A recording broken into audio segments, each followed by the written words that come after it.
Sí, buenas tardes.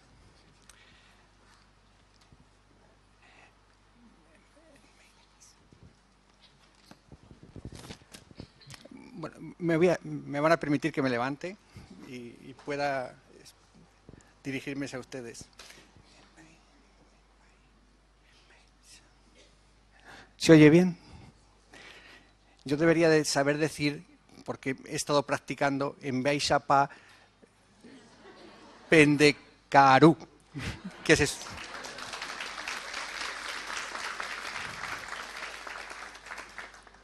Bueno, la intervención que voy a hacer no les voy a hablar de tecnología, o al menos no solo les voy a hablar de tecnología, porque, como ya se ha dicho y se ha abundado a lo largo de las distintas intervenciones, la tecnología es una herramienta que tenemos para facilitarnos nuestro trabajo. Tampoco, no solamente les voy a hablar de educación, porque la educación es también otra herramienta que tiene la sociedad para transformarse. La intervención va a tratar más de la sociedad y las personas, porque seguramente casi siempre nos gusta mucho hacernos una pregunta que es ¿qué queremos? ¿Qué educación queremos? Y cuando nos hacemos esa pregunta estamos dándole a veces una categoría de finalidad. Ese es el fin. ¿Qué educación queremos? La realidad es que no es el fin. La pregunta que uno tiene que hacerse para poderse responder a esta de qué educación queremos es qué sociedad queremos. Porque según la opinión, según el objetivo que marquemos en ese tipo de sociedad que queremos, así será la educación que tenemos que prestar. Por tanto, a lo mejor nos resuelve muchos problemas si nos planteáramos hoy, el año 10 del siglo XXI, qué sociedad queremos.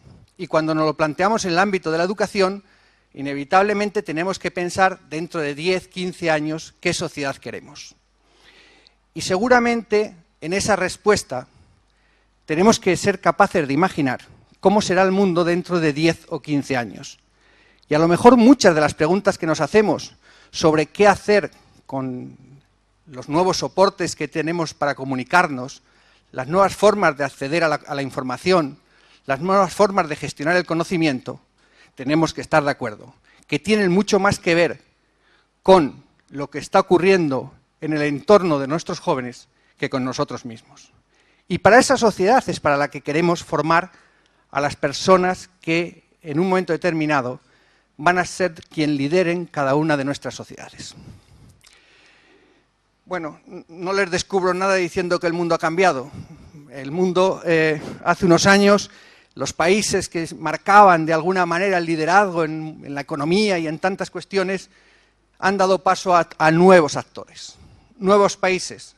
Países que hace unos años estaban considerados entre esos países que podían y se denominaban del tercer mundo. No solamente no están ya ahí, sino que han llegado para liderar y en los próximos años aún van a liderar más muchos de los campos en los que ahora mismo ya están despuntando. Yo siempre digo que cuando uno se plantea en este momento dónde está, tiene que hacerlo con el convencimiento de que uno puede ser el centro o la periferia de cualquier lugar. Esta es la forma tradicional que vemos el mundo en Europa. Nos vemos aquí, situados en una parte central. En el caso nuestro, somos de España, nos vemos aquí, justamente en el centro. Pero vamos a ver cómo ven el mundo, cómo representan el mapa del mundo en otros lugares. Y lo que ha pasado a ser centro, lo que era el centro, ha pasado a ser periferia. Esto ocurre en la vida de cada uno de nosotros. Ya no tenemos que estar marcados por el hecho de que vivimos en un lugar determinado. Por supuesto que cada lugar tiene una serie de dificultades y de características que nos dificultan a veces los sueños que tenemos en cuanto a su consecución. Pero tenemos, como nunca ha ocurrido, la posibilidad de interactuar instantáneamente con cualquier parte del mundo, con cualquier persona en el mundo. Podemos acceder al conocimiento y a la información de manera instantánea en cualquier lugar. Esta mañana contaban el ejemplo, el señor ministro decía cómo lloraba un profesor, un docente, porque le había llegado un lote de libros. La realidad es que ya no van a tener que esperar lotes de libros, porque van a tener todo eso al alcance con un clic. Por supuesto que hay que resolver problemas de conectividad, hay que resolver problemas de equidad desde el punto de vista de que las personas tengan la igualdad de oportunidades como un derecho real, pero tenemos que ser conscientes de cómo se está transformando y a la velocidad que se está transformando todo. Por tanto, Darwin, en su teoría de las especies, nos indicaba cómo había evolucionado hasta el llegar al ser humano. Pero Darwin no nos puede explicar cómo es nuestro futuro. Nuestro futuro va a tener mucho que ver con aquellas actitudes y aquellas voluntades que cada uno de nosotros tendrá. No está escrito el futuro, no está escrito la situación de que por haber nacido en un lugar, nuestra vida vaya a estar permanentemente ya determinada y marcada. No lo está. Y por tanto, bueno será que nos hagamos a esa idea, sobre todo como idea fuerza que nos permita todos los días luchar por esos sueños que podemos tener. Tampoco nos sirven las leyes de Newton cuando explica la linealidad en los movimientos. Siempre nos habían dicho que para llegar del 1 al 4 tendríamos que pasar por el 2 y por el 3. Y nos lo habían dicho también para el desarrollo de nuestros países, de nuestra sociedad. De manera que parece que teníamos ya también un determinismo marcado que nos decía que siempre íbamos a estar en la cola de algo o en el camino de algo. Porque nunca podríamos aspirar a dar un salto sobre nuestro futuro y dar un salto sobre nuestra realidad y nuestro presente. No es verdad. Hoy día podemos pasar del 1 al 4. No tenemos por qué estar mirando únicamente al que está un poquito mejor que nosotros para ver si lo podemos hacer. Podemos compartir proyectos, colaborar con proyectos con los líderes, porque si hay algo que se está generando es un cambio en los valores de las personas. La gente le gusta colaborar con otros y si no, inténtenlo. Se van a sorprender cuando soliciten cualquier tipo de colaboración con cualquier persona de otro lugar, del país más remoto. Las personas quieren colaborar. Estamos haciendo y rigiendo. Hay aspectos en el ámbito de la tecnología que lo demuestran, como es todo lo que es el código abierto, el software libre. Se construyen programas entre personas que no se conocen y hacen que vayan mejorando todos los días, porque comparten valores. Los problemas que ustedes tienen en cada una de sus escuelas todos los días, los tienen y los tenemos muchas personas en todo el resto del mundo. Y estamos muy interesados en saber cómo lo resuelven ustedes, como ustedes deben de estar interesados en cómo se resuelven en otros lugares. Por tanto, no se dejen influir por la circunstancia de que están aquí, en Paraguay, en el Chaco, no sé, en cualquier parte del país. Porque ese determinismo no les va a impedir construir un futuro, ni se lo va a impedir a sus alumnos. Y además se lo tienen que creer. Tienen que creerse que pueden cambiar la historia, que pueden cambiar el futuro, que pueden hacer un país diferente.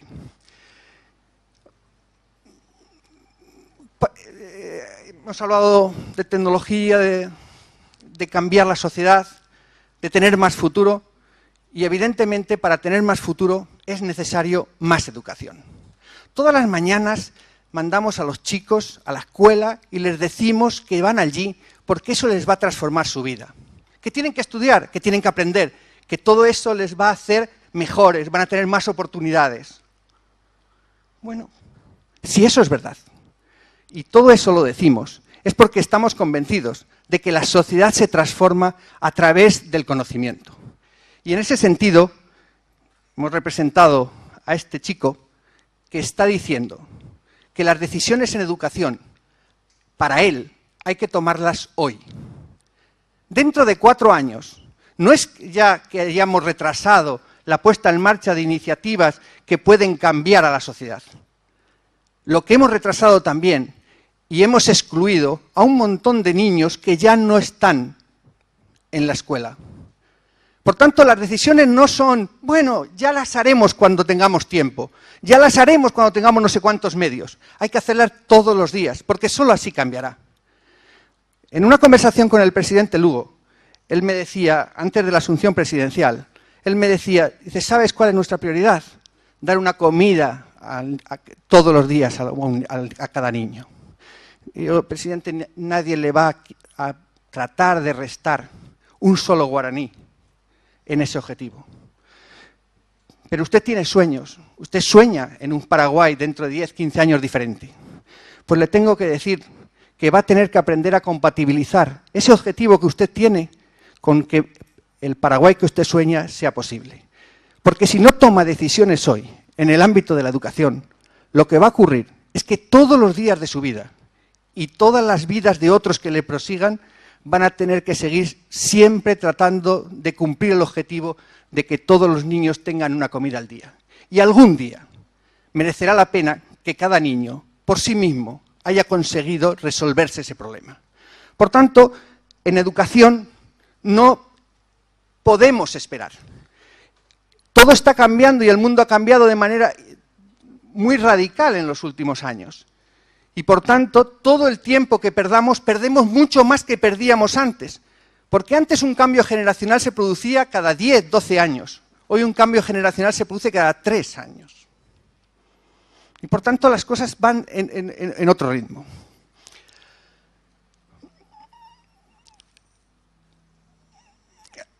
Aquí hemos tratado de reproducir una reflexión de un pensador español que dice algo que es muy importante que tengamos en cuenta. Y es el hecho de que nunca hemos tenido una oportunidad como esta para cambiar las cosas. Nunca hemos tenido las herramientas y las posibilidades como ahora nos propicia la globalización y todos los instrumentos que nos favorecen las relaciones entre las personas como esta. Y este es el tiempo de nuestros países. Ahora sí podemos dar esos saltos. Ahora sí podemos cambiar ese determinismo que nos parecía que siempre alguien, por haber nacido en un lugar determinado, se iba a encontrar de esta manera. Bueno, ahora les voy a halagar un poco los oídos diciendo algo que es cierto. Mientras no se planteen las cosas de otra manera o se invente otra figura, los docentes son claves en la educación. Cuando se habla tanto del modelo 1 a 1 en los computadores para cada uno de los niños, uno le gusta recordar que el Reino Unido, Inglaterra, uno de los países que más ha avanzado en la integración de las tecnologías en el aula, no tiene ninguna obsesión con el 1 a 1. Lo que tienen obsesión es con lo que ellos llaman la tecnología puente o de transición, que es el hecho de reforzar el papel del docente, de que la tecnología llegue de la mano del docente. En las aulas hay las pizarras digitales, porque es un lugar que nadie le discute el liderazgo al profesor. Pero no están obsesionados con que cada chico tenga un ordenador, porque entre otras cosas, lo que consideran es que merece la pena propiciar en ellos todo lo que significa el aprendizaje en grupo. Es decir, que este activo de los docentes no solamente hay que tenerles muy en cuenta desde el punto de vista del trabajo que hacen. Ya sé yo que hay muchas veces que nos sentimos insatisfechos y poco reconocidos. Y les voy a decir otra cosa, seguramente va a seguir siendo así. Nunca se va a pagar suficiente el trabajo de un docente y al menos uno pide que si no nos pueden pagar lo suficiente, nos reconozcan el trabajo. Porque socialmente es importante que nos reconozcan con un cierto prestigio social, porque es la única manera que podemos tener la autoridad en el ejercicio de la pedagogía para que las personas que nos escuchan, los alumnos, tengan en cuenta que es importante lo que decimos. Por tanto, el tema del estatus no simplemente es una reivindicación más de las muchas que pueden haber. En el ámbito de la educación es una necesidad de que tiene que haber un reconocimiento social al docente. Por ello, decimos gracias, y en el sentido de poder plantear una base sobre la que desarrollar toda esta actuación, que es el docente como centro de la acción y como centro del camino de la llegada de la tecnología en la escuela. Pero también tenemos que hacer un esfuerzo importante. Tenemos que estar haciendo un aprendizaje a lo largo de toda nuestra vida. Y en ese sentido, decimos aquí, quien se atreve a enseñar nunca debe de dejar de aprender. Y ello porque nos estamos acercando, estamos ya en una realidad en cada una de las aulas, que es que tenemos alumnos que hablan otro idioma. Y nosotros tenemos que pensar si ese idioma que nosotros hablamos es el mismo que ellos hablan. Es una paradoja que cuando llegan a la escuela se les retira todo tipo de contactos con la realidad, en el sentido de cómo se relacionan, y en cuanto salen de la escuela, ellos utilizan todas esas herramientas que a veces creemos que es una dificultad para el aprendizaje, porque les entretiene, porque les despista. Hay gente que dice que tenemos escuelas del siglo XIX, profesores del siglo XX y alumnos del siglo XXI. No sé si será cierto, pero si lo fuera, en algún momento debemos de homologar los tiempos de todos. Seguramente para las escuelas van a seguir trabajando en programas de inversión en mejora de las infraestructuras, los alumnos ya están en el siglo XXI y seguramente algunos de nosotros tendremos que hacer un esfuerzo por entender el idioma que ellos hablan y para poder construir y crear conocimiento con ellos y aprovechar para todas las estrategias y las herramientas que este tiempo nos permite. Todo ello, hoy nos sorprendemos cuando vemos a los chicos en redes sociales, utilizando YouTube para cargar vídeos, utilizando programas como Flickr para crear álbumes de fotografía. Son maravillosas percepciones si ponemos atención para motivarles. En cada una de esas manifestaciones que ellos hacen de interés, tenemos una oportunidad. Y sobre todo hay que tener en cuenta en España el fracaso escolar, es decir, los chicos que no terminan la enseñanza obligatoria es más del 30%. Lo voy a decir de otra manera, porque cuando se dicen porcentajes acaban por perder el sentido. De cada millón de niños, más de 300.000 fracasan. Yo no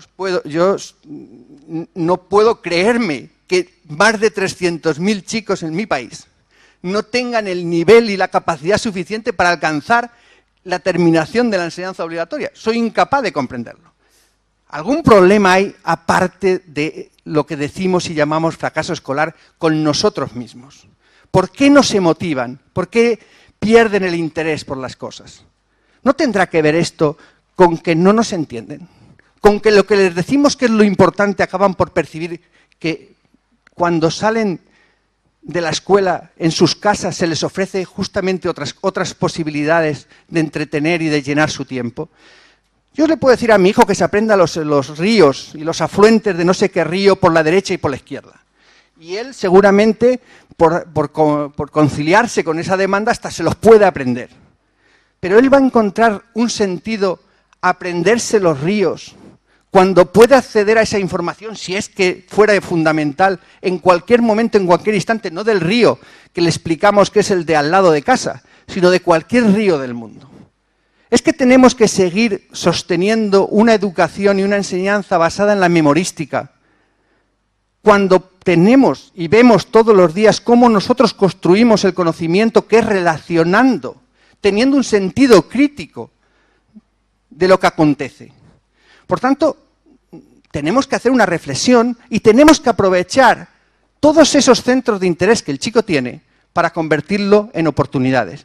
Y en torno a todos los nuevos soportes y herramientas que nos favorecen las TIC, tenemos una gran oportunidad.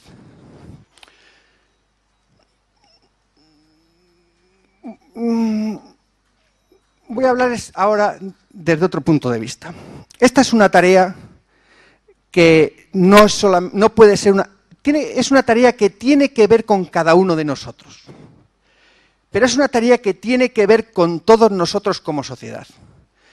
Y tenemos que tener, igual que yo decía, ánimo y gusto por soñar. Tenemos que tener ambición de país. Pueden que no nos reconozcan todos los derechos que tenemos, pero eso no nos puede quitar ni un solo ápice de sentir la importancia de lo que hacemos.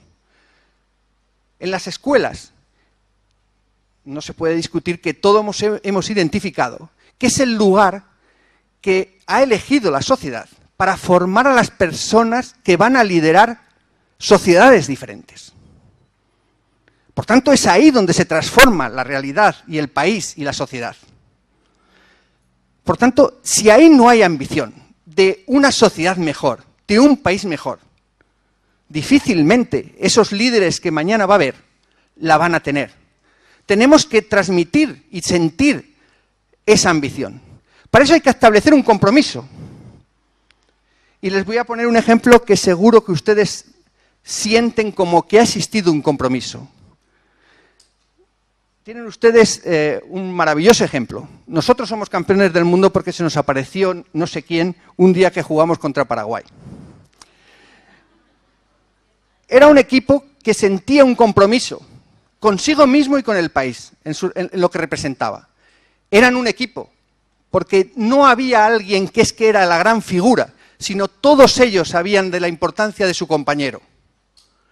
Sabían que no lo iban a lograr porque no tenían los mejores jugadores según las estadísticas y lo que cobra cada uno de ellos en el mundo.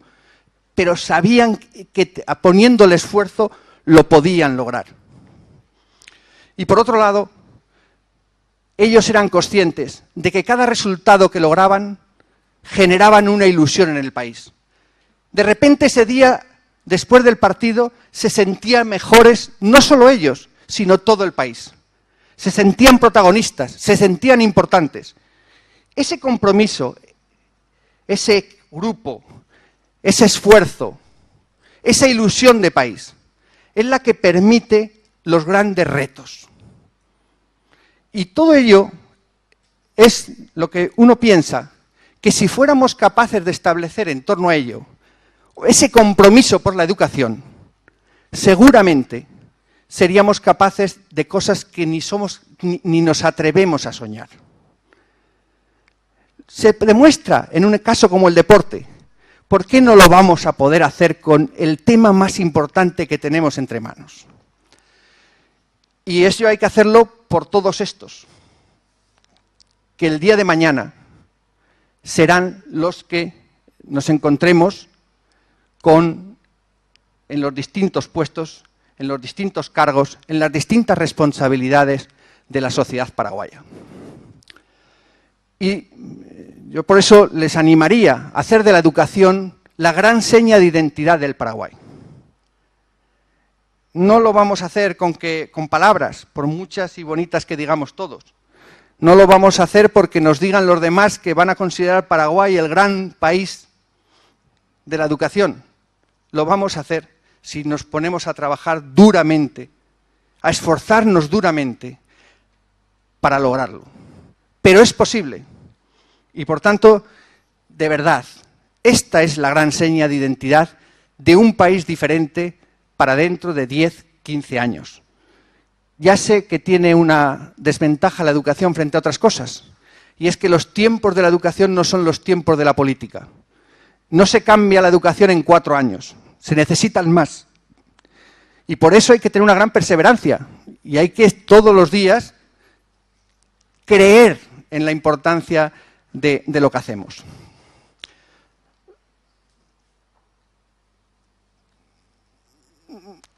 Ahora quiero decirles algo también que nos preocupa mucho.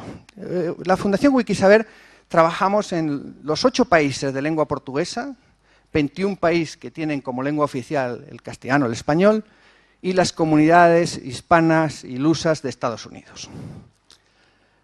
Nosotros somos lo que representamos, dice aquí. Y, por tanto, los problemas que ustedes tienen, al país que pertenecen, tienen que también situarlo en otra ubicación. Ustedes pertenecen a una comunidad de más de 500 millones de personas en el mundo. De más de 500 millones de personas en el mundo. Es la segunda comunidad de carácter multicultural después del inglés más importante del mundo. Es la segunda comunidad nativa con un idioma nativo después del chino, más importante del mundo. Representamos eso y tenemos que estar a la altura de lo que representamos. En los próximos años, ya en este momento, todo lo que significa lo hispano es muy importante y lo va a ser más.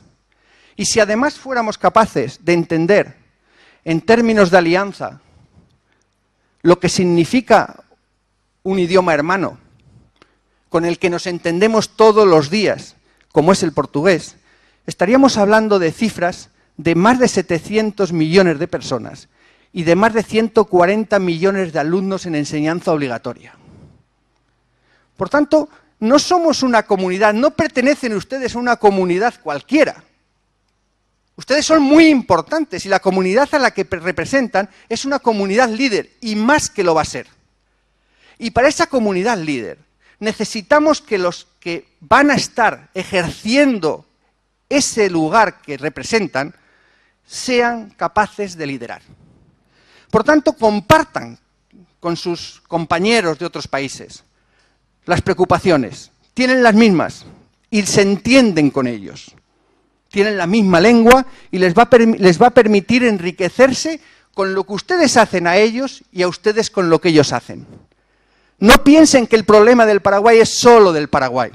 Ustedes forman parte de una comunidad que tiene la obligación de colaborar para estar a la altura de lo que representa. Yo voy a terminar, después va a explicar Neus detenidamente lo que es Wikisaber, decirle que es una iniciativa gratuita, pueden acceder ustedes desde cualquier lugar a estos contenidos. Son contenidos que hemos seleccionado en los países que más han avanzado en la integración de las nuevas tecnologías, por tanto, son contenidos que han demostrado su utilidad en esos países y que han sido adecuados, adaptados a los currículum, en este caso de España, en breve de Portugal, y estamos trabajando para hacerlo con el currículum de Paraguay y tener también una versión en guaraní. Todos los contenidos los pueden utilizar en español o en inglés y esta es la escuela que nosotros soñamos que será la que en los próximos años nos tengamos cada uno de nosotros la oportunidad y el orgullo de pertenecer.